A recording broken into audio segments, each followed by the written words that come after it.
വെളിപ്പെടുത്തിയ അടയാളമാണ്. ഈ ഒരു പോയിന്റിനെ നമ്മൾ മുറുക്കെ പിടിക്കണം. ഇതാണ് കൂദാശകളുടെ എല്ലാം ഒരു ആകത്തുക. ഈ കൂദാശകളിലൂടെ, മാമോദീസയിലൂടെ, ശരീരലേപനത്തിലൂടെ, വിശുദ്ധ കുർബാനയിലൂടെ, വിശുദ്ധ കുമ്പസാരത്തിലൂടെ എല്ലാം നടക്കുന്നത് ഈ ഒറ്റ കാര്യമാണ്. എന്താ നടക്കുന്നത്? വെള്ളം വീഞ്ഞാകുന്ന പോലെ നമ്മുടെ നേച്ചർ, നമ്മുടെ പാപകരമായ ആ നേച്ചറിനെ അതിന്റെ മോളിക്യുലാർ സബ്സ്റ്റാൻസിയേഷൻ നടത്തുന്നു എന്ന് വിശ്വസിക്കണം. ഇനി നമുക്ക് ഈ പ്രിൻസിപ്പിളിനെ യോഹന്നാന്റെ കംപ്ലീറ്റ് സുവിശേഷത്തിൽ നമുക്ക് കാണാം. 1-ാം അധ്യായം. പെട്ടെന്ന് നമ്മൾ നീങ്ങിട്ടോ, 15 മിനിറ്റിനകത്ത് ആരാധന തന്നെ റെഡി ആയിക്കോളൂ. 15 മിനിറ്റിനകത്ത് നമ്മൾ ഇതെല്ലാം കടന്നു പോകാൻ പോവുകയാണ്. 1-ാം അധ്യായത്തിൽ 1-ാം അധ്യായം 12-11 പറയുന്നത്, അവനിൽ വിശ്വസിച്ചവരും അവനെ തന്റെ നാമത്തിൽ വിശ്വസിച്ചവരും അവനെ സ്വീകരിച്ചവർക്കും ദൈവ മക്കളാകാൻ അവൻ കഴിവ് നൽകി. എന്നിട്ട് അടുത്ത് പറയണ എന്താ? അവർ ജനിച്ചത് രക്തത്തിൽ നിന്നോ ശാരീരിക അഭിലാഷത്തിൽ നിന്നോ അല്ല, ദൈവത്തിൽ നിന്നത്രേ. കണ്ടോ? അപ്പോ എന്താണ് അവിടെ പറയുന്ന ആശയം? ഒരു മനുഷ്യൻ, നമ്മളെല്ലാവരും മനുഷ്യരിൽ നിന്ന് ജനിച്ചിട്ടുള്ളവരാണെങ്കിലും നമ്മൾ യേശുക്രിസ്തുവിൽ വിശ്വസിക്കുമ്പോൾ നമ്മൾ ആരായിട്ട് മാറുന്നു? ദൈവമക്കളായിട്ട് മാറുന്നു. നമ്മൾ ബയോളജിക്കലി മാതാപിതാക്കളിൽ നിന്നാണ് ജനിച്ചിട്ടുള്ളതെങ്കിലും ഈ ബയോളജിക്കൽ നേച്ചർ ട്രാൻസ്സബ്സ്റ്റാൻസിയേറ്റ് ചെയ്ത് നമ്മൾ ആരായി മാറി? ദൈവമക്കളായി മാറി. അപ്പൊ ദൈവമക്കളായി കഴിയുമ്പോ എന്താണ് പറയുന്നത്? അവർ ദൈവമക്കളായി കഴിയുന്ന അവസ്ഥയിൽ അവർ മനുഷ്യരിൽ നിന്നോ, എന്താ പറയുന്നത്? വായിച്ചേ, ചോക്കച്ച് അല്ല വേവിച്ച, അവർ രക്തത്തിൽ നിന്നോ ശാരീരിക അഭിലാഷത്തിൽ നിന്നോ പുരുഷന്റെ ഇച്ഛയിൽ നിന്നല്ല. എന്നാൽ വാസ്തവത്തിൽ നമ്മൾ അങ്ങനെ ആയിരുന്നു. പക്ഷെ ആ അവസ്ഥ യേശുക്രിസ്തുവിൽ വിശ്വസിച്ചപ്പോൾ, അവനെ സ്വീകരിച്ചപ്പോൾ ഈ അവസ്ഥ മാറി, ഇല്ലേ? അവർക്ക് ദൈവമക്കളാകാനുള്ള കഴിവ് നൽകി. ഇപ്പോൾ ഇവിടെ വെള്ളം വീഞ്ഞായോ? വെള്ളം വീഞ്ഞായോ? മനസ്സിലാവുന്നില്ലേ? അപ്പോൾ ഈ 1-ാം അധ്യായത്തിന്റെയും പ്രധാന വിഷയം ഇതാണ്. അങ്ങനെ ആയ ആൾക്കാരാണ് 1-ാം അധ്യായത്തിലെ അടുത്ത 2-ാം ഭാഗത്ത് പറയുന്നത്. എന്താ? ഈ യോഹന്നാനും അന്ത്രയോസും യേശുവിനെ കുറിച്ച് യോഹന്നാൻ മൗണ്ടാനയിൽ നിന്ന് പല പ്രാവശ്യം കേട്ടിട്ടുണ്ട്. അത് യോഹന്നാൻ പറഞ്ഞിട്ടുണ്ട്, എന്നേക്കാൾ വലിയവനാണ് വരാനിരിക്കുന്നവൻ, ഞാൻ വന്നിരിക്കുന്നത് അവനെ കുറിച്ച് അവതരിപ്പിക്കാനാണെന്നൊക്കെ പറഞ്ഞു. അപ്പോൾ ഇവർക്ക് ഭയങ്കര ആകാംക്ഷയായി. അങ്ങനെ ഒരു ദിവസം പറഞ്ഞു, ഇത് ഞങ്ങൾക്കൊന്ന് കാണിച്ചു തരണം, ആ വരാനിരിക്കുന്നവനെ. അപ്പൊ യോഹന്നാൻ മൗണ്ടാനിക്ക് മാത്രമേ അറിയുള്ളൂ ആരാണ് ഈ വരാനിരിക്കുന്നവൻ, വേറെ ആർക്കും അറിഞ്ഞൂടാ. ശരി ഞാൻ കാണിച്ചു തരാം നമുക്ക്. അങ്ങനെ അവിടെ പോകുന്നു. അതാണ് ലോകത്തിന്റെ പാപം നീക്കുന്ന ദൈവത്തിന്റെ കുഞ്ഞാട്. ദൂരെ നിന്ന് അന്ത്രയോസും യോഹന്നാനും കണ്ടു. അത് കഴിഞ്ഞ് വൈകുന്നേരമായപ്പോൾ ഇവരെ മുമ്പിൽ വീണ്ടും പ്രാർത്ഥിക്കാൻ കൂടിയിട്ടുണ്ടാവും. നാളെ വരുമ്പോ ഞങ്ങളെ ഒന്ന് നേരിട്ട് ഒന്ന് പരിചയപ്പെടുത്തി തരണം. അപ്പോ അങ്ങനെ പരിചയപ്പെടുമ്പോ ഞങ്ങള് നിന്റെ ടീം വിട്ട് അങ്ങോട്ട് പോയാലോ? സാധാരണഗതിയിൽ നമ്മളൊക്കെ വിടുവോ? അങ്ങനെ നമ്മുടെ ടീം അംഗങ്ങൾ ആരെങ്കിലും വിടുവോ? സാധാരണഗതിയിൽ എന്റെ ടീമിൽ ആരെയും ഞാൻ വിടൂല.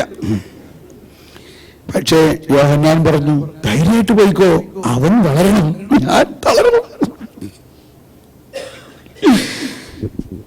വരുന്നുണ്ടോ? അപ്പൊ ഇവർക്ക് ഭയങ്കര സന്തോഷമായി. ഇവര് രാവിലെ തന്നെ ഒരുങ്ങി റെഡിയായി. അത് കഴിഞ്ഞ് വീണ്ടും 35 വന്നില്ലേ? 1:35 ആയപ്പോഴേക്കും ഇതാ അടുത്ത ദിവസം അവരെ കണ്ടു. അതാ അവനാണ്. ഓക്കെ എന്നാ ശരി, ഞങ്ങൾ പോട്ടെ. ഞങ്ങൾ പോട്ടെ. പോയിക്കോ ധൈര്യമായിട്ട് പോയിക്കോ. ശരി ഗുഡ് ബൈ. അങ്ങനെ അവിടെ ഓടി ഇവര് നടക്കണം. അവിടെ ഈശോ നേരെ കുറച്ച് സ്പീഡിൽ നടക്കണമെങ്കിൽ ഇവര് വേഗം, ഇവര് ചെറുപ്പക്കാരല്ലേ, ഇവർ ഓടി നടക്കാൻ. പെട്ടെന്ന് ഈശോ തിരിഞ്ഞു നോക്കാൻ, നിങ്ങൾ എന്താണ് അന്വേഷിക്കുന്നത്?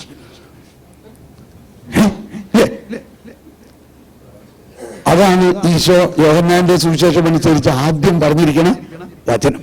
എന്താണ് അവിടെ പറഞ്ഞിരിക്കണത്? നിങ്ങൾ അന്വേഷിക്കുന്നു. ഇവരത് കേട്ട ആ നിമിഷത്തെക്കുറിച്ച് ഞാൻ ചിന്തിക്കാറുണ്ട്.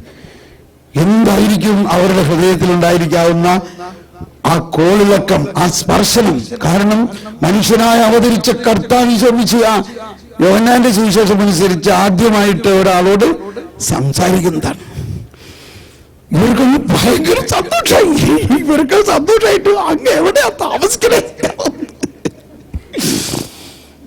ഞങ്ങൾ കൂടെ പോരുക. ആ ശരി, വന്ന് കാണുവിൻ. അങ്ങനെ ഇവർ രണ്ടുപേരും ഭയങ്കര ചർച്ചകളായിട്ട് ഇങ്ങനെ നടക്കാൻ കൂടെ. അങ്ങനെ അവിടെ വന്ന് കണ്ടു. എന്താ കണ്ട്? മനുഷ്യപുത്രന് തല ചായ്ക്കാൻ മണ്ണിലിടമില്ല. ഇതാണ് കണ്ടത്. പക്ഷേ ഈ യോഹന്നാൻ 190 വയസ്സായപ്പോഴാണ് സുവിശേഷം എഴുതിയത്. പക്ഷെ ഇയാൾക്ക് മറക്കാൻ പറ്റാത്തൊരു കാര്യം എന്താണ്? അപ്പോൾ 4 മണി സമയമായിരുന്നു. എഴുതിയിട്ടുണ്ടോ? 10 മണിക്കൂറായിരുന്നു. ഞാൻ പെണ്ണ് കാണാൻ പോയ സമയത്ത് ഇപ്പോൾ ഓർക്കണ്ട. നിങ്ങളത് ഓർക്കണ്ടാവുമായിരിക്കില്ലേ? മറക്കാൻ പറ്റുമോ? മറക്കാൻ പറ്റില്ല. അന്ന് ഞാൻ 11 മണി സമയമായിരുന്നു രാവിലെ.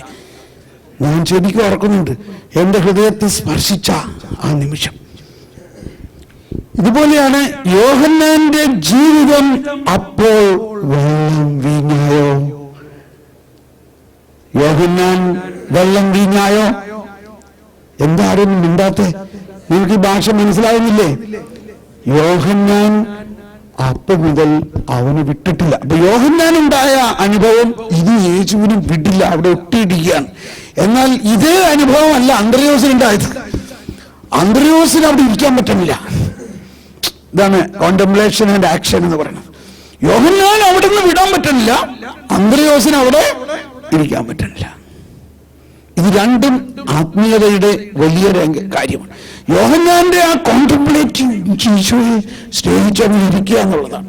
പക്ഷെ അന്ത്രയോസിനെ ഈശോയുടെ സ്നേഹം കൊണ്ട് ജ്വലിച്ചിട്ട് എനിക്ക് ഉടനെ പോയി എന്റെ ആളുകളോട് പറയണം. ആളുകളെല്ലാം ഈ രക്ഷകൻ വരും, മിശിഹ വരും എന്ന് പറഞ്ഞിട്ട് ആരാണെന്ന് അറിയാതെ അവിടെ എല്ലാം ബഹളം ഉണ്ടായിക്കൊണ്ടിരിക്കുകയാണ്. അന്ത്രയോസ് അവിടെ നിന്ന് ഒറ്റ ഓട്ടമാണ് ഓടിച്ചെന്ന് തന്റെ സഹോദരൻ സൈമൺ പത്രോസിനെ അന്വേഷിച്ചു പറഞ്ഞപ്പോ അവൻ അവിടെ മീൻ പിടിക്കാൻ അവൻ കരയ്ക്കുന്നുണ്ട് പറഞ്ഞു, ഞങ്ങൾ കണ്ടുപിടിച്ചിരിക്കുന്നു, ഞങ്ങൾ മിശിഹായെ കണ്ടു. മിശിഹായെ കണ്ടു? ആരാണത്? ഉടനെ പത്രോസ് വെള്ളം നിലയ്ക്ക് ഇട്ടുകൊണ്ട് കൊണ്ടുവരികയാണ്. ഞാനിത് ഒരിക്കൽ പറഞ്ഞപ്പോ ഒരു ബിഷപ്പ് അന്ന് വന്ന് സാക്ഷ്യം പറഞ്ഞതാണ്. ഞാനിത് കേട്ടപ്പോ എന്റെ ഹൃദയത്തിലൊരു തുടിപ്പ്. എനിക്ക് അങ്ങനെ പറയാൻ പറ്റുമോ? നിങ്ങൾക്ക് അങ്ങനെ പറയാൻ പറ്റുമോ? ഞാൻ മിശിഹായെ കണ്ടു എന്ന്. ഇതാണ് നമ്മുടെ വിശ്വാസത്തിൽ ഉണ്ടാകേണ്ടതെന്നാ പറയണം. ഞാൻ മിശിഹായെ കണ്ടു എന്ന് അന്ത്രയോസ് ഉച്ചത്തിൽ വിളിച്ചു പറഞ്ഞ പോലെ നമ്മൾ ഓരോരുത്തരും വിളിച്ചു പറയാൻ സാധിക്കണം. അതോടെ നിൽക്കട്ടെ. ഉടനെ പത്രോസ് വന്നു.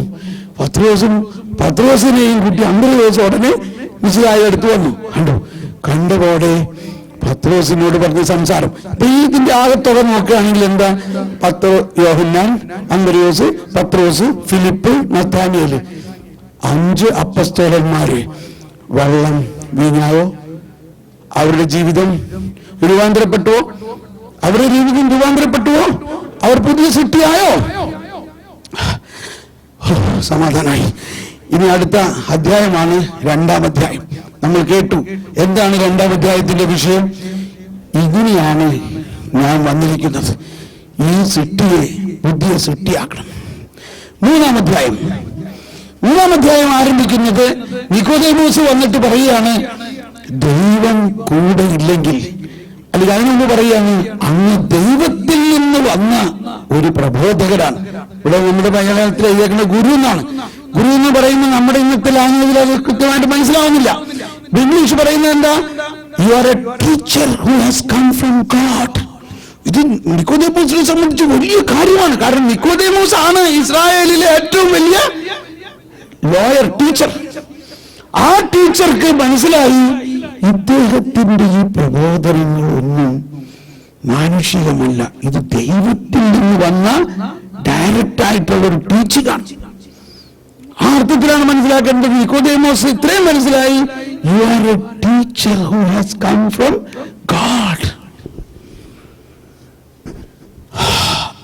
ദൈവം കൂടെ ഇല്ലെങ്കിൽ നീ ചെയ്ത പോലെയുള്ള ഈ അടയാളങ്ങളൊന്നും ചെയ്യാൻ പറ്റില്ല. ഏതടയാളത്തെ കുറിച്ചാണ് പറയുന്നത്? ഏതടയാളത്തെ കുറിച്ചാണ് പറയുന്നത്?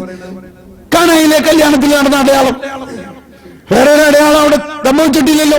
അപ്പൊ നിക്കോദേമോസും അവിടെ ഉണ്ടായിരിക്കാനല്ലേ സാധ്യത? അതാണ് സാധ്യത.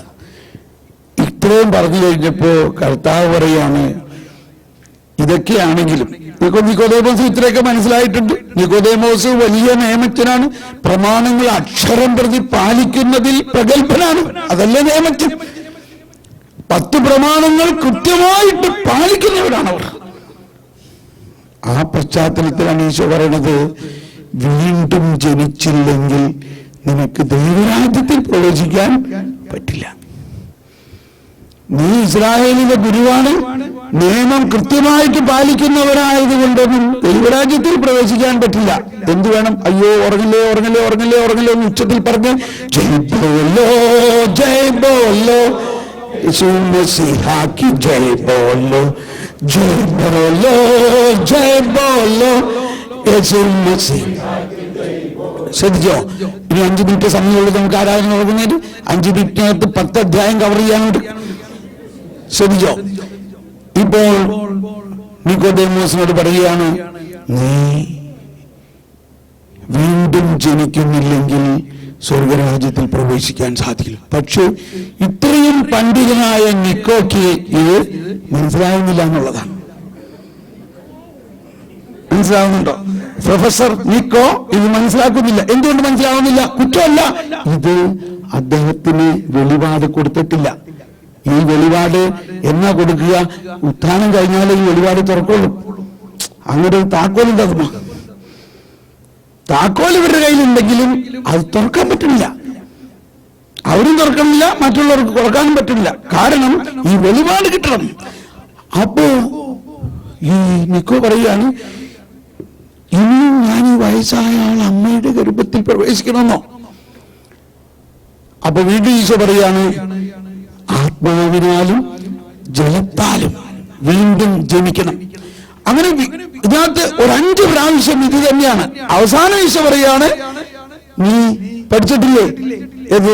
മോശ പിച്ചള സർപ്പത്തെ ഉയർത്തിയപ്പോൾ അവിടെ ഉണ്ടായിരുന്ന ആളുകളെല്ലാം വീണ്ടും ജനിച്ച അനുഭവം ഉണ്ടായി ഇല്ലേ? അവിടെ ഉണ്ടായിരുന്നവരെല്ലാം വീണ്ടും ജനിച്ച അനുഭവം ഉണ്ടായി എന്ന പോലെ മനുഷ്യപുത്രൻ ഉയർത്തപ്പെടും. അതും നിക്കോ മനസ്സിലായില്ല. അപ്പോൾ ഇതെല്ലാം എന്തിനെ കുറിച്ചാണ് പറയുന്നത്? വെള്ളം വീഞ്ഞാവുന്ന പോലെ നിക്കോദേമോസേ, നീയും രൂപാന്തരപ്പെട്ടാൽ മാത്രമേ ദൈവരാജ്യത്തിൽ കയറാൻ പറ്റുള്ളൂ. നീ 10 പ്രമാണം പാലിച്ചത് കൊണ്ട് നീ ദൈവരാജ്യത്തിൽ പ്രവേശിക്കില്ല. കണ്ടോ? ഇതാണ് നമുക്ക് കൺഫ്യൂഷൻ ഉണ്ടാക്കുന്ന വലിയൊരു പ്രബോധനം. ഇതാണ് പഴയ വീഞ്ഞും പുതിയ വീഞ്ഞും തമ്മിലുള്ള വ്യത്യാസം. അപ്പൊ ഫരിസേയരും നിയമജ്ഞരും വിശ്വസിച്ചിരുന്നത്, ഞങ്ങൾ ഈ 10 പ്രമാണം കൃത്യമായിട്ട് പാലിക്കുകയാണെങ്കിൽ ഞങ്ങൾ നീതീകരിക്കപ്പെടും എന്ന് അവർ വിശ്വസിച്ചിരുന്നു. എന്നാൽ പിന്നെ കർത്താവ് ചോദിച്ചു, എന്തിനാ വന്നേ? 10 പ്രമാണം പാലിക്കുന്നതിലൂടെയല്ല, കർത്താവ് ഈശോ മിശിഹായിൽ വിശ്വസിച്ചുകൊണ്ട് ഈശോ മിശിഹ കൊണ്ടുവന്നിരിക്കുന്ന പാപമോചനത്തിന്റെ പരിഹാര ബലിയിലൂടെയുള്ള രൂപാന്തരീകരണം കിട്ടിയാൽ മാത്രമേ ഒരുവൻ സ്വർഗരാജ്യത്തിൽ പ്രവേശിക്കുകയുള്ളൂ. അതാണ് വീണ്ടും ജന്മത്തിന്റെ കാതൽ. ഇനി 3-ാം അധ്യായം കഴിഞ്ഞു. 4-ാം അധ്യായത്തിൽ നോക്കിയേ. ഈ 3-ാം അധ്യായത്തിൽ നിന്നും കംപ്ലീറ്റ് ഓപ്പോസിറ്റ് ആയിട്ടുള്ള 3-ാം അധ്യായത്തിൽ രാത്രി സമയത്ത് പണ്ഡിതനായ നിയമപാലകനായ ഒരു നിയമജ്ഞനായ നിക്കോദേമോസ് വന്നുവെങ്കിൽ, 4-ാം അധ്യായത്തിൽ നട്ടുച്ച സമയത്ത് ഒരു നിയമവും പാലിക്കാത്ത, യഹൂദ അല്ലാത്ത, നിയമലംഘനത്തിൽ കഴിയുന്ന ഒരു സ്ത്രീയുടെ അടുത്തേക്ക് യേശു അങ്ങോട്ട് ചെല്ലുന്നു. സാരാംശത്തിൽ അവള് രൂപാന്തരപ്പെട്ടുവോ? അവള് പുതിയ സിട്ടിയായോ? അതായത് നിക്കോദേമോസിന് ആകാൻ പറ്റിയില്ല. എന്തുകൊണ്ടാണ്? അയാൾ ഈ നിയമത്തിലൂടെയുള്ള നീതീകരണത്തെയാണ് അയാൾ മുറുകെ പിടിച്ചിരിക്കുന്നത്. എന്നാൽ ഈ നിയമമൊന്നും അറിയാതെ പാപകരമായ ജീവിതത്തിൽ നയിക്കുന്ന ഒരുവളുടെ അടുത്തേക്ക് ഈശോ കടന്നു ചെന്നിട്ട് അവളുടെ അവസ്ഥ വളരെ ദാരുണമായിരുന്നു. പരസ്നേഹത്തിന്റെ യാതൊരു തരങ്ങളുമില്ല. ഒരു നട്ടുച്ചയ്ക്ക് പറഞ്ഞ ഒരാൾക്ക് വെള്ളം പോലും കൊടുക്കാൻ അവൾ സമ്മതിക്കുന്നില്ലെങ്കിലും കർത്താവ് അവളോട് കരുണ കാണിക്കുന്നു. നിമിഷ നേരം കൊണ്ട് അവൾ പുതിയ സൃഷ്ടിയായി മാറി. യേശുവിന്റെ ആദ്യത്തെ വചന പ്രവേശകയായിട്ട് മാറി. 4-ാം അധ്യായം കഴിഞ്ഞു.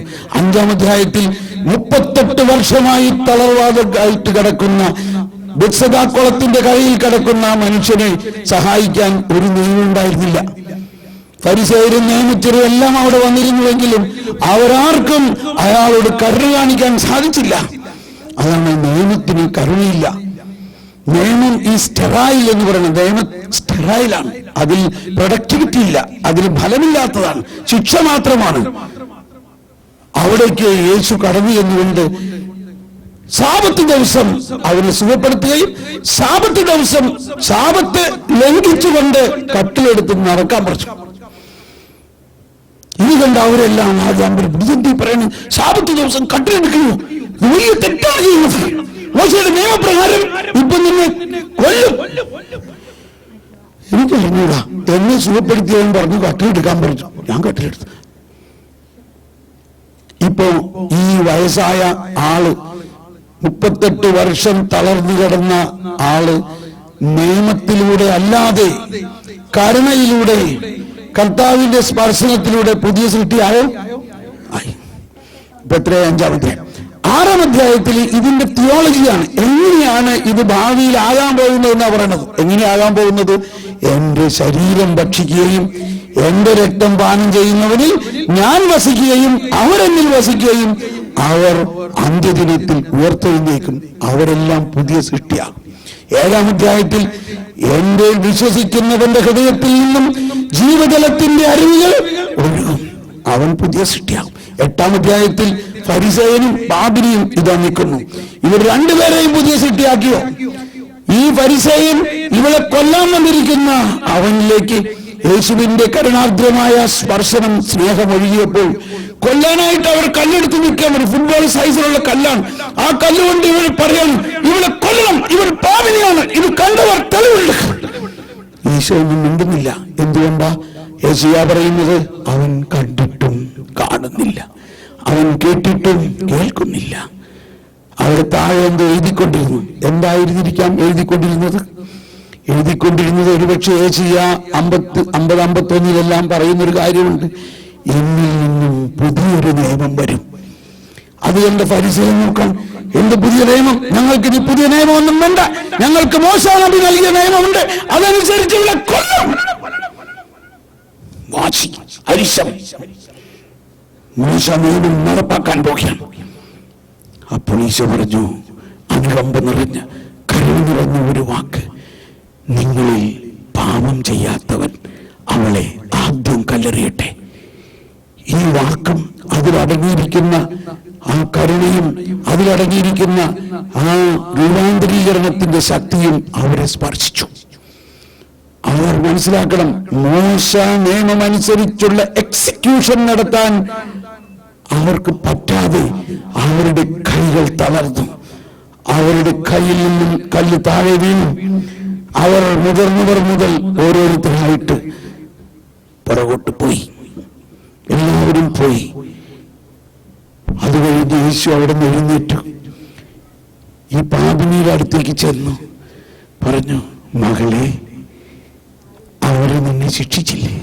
ഇല്ല കർത്താവേ, ഞാനും നിന്നെ ശിക്ഷിക്കുന്നില്ല, സമാധാനമായി പോയിക്കൊള്ളുക, മേലിൽ പാപം ചെയ്യരുത് എന്ന് പറഞ്ഞാൽ മേലിൽ പാപം ചെയ്യാതിരിക്കുന്നതിനുള്ള കൃപയാണ് യേശുവിനെ കണ്ടതിലൂടെ അവൾ കിട്ടിയത്.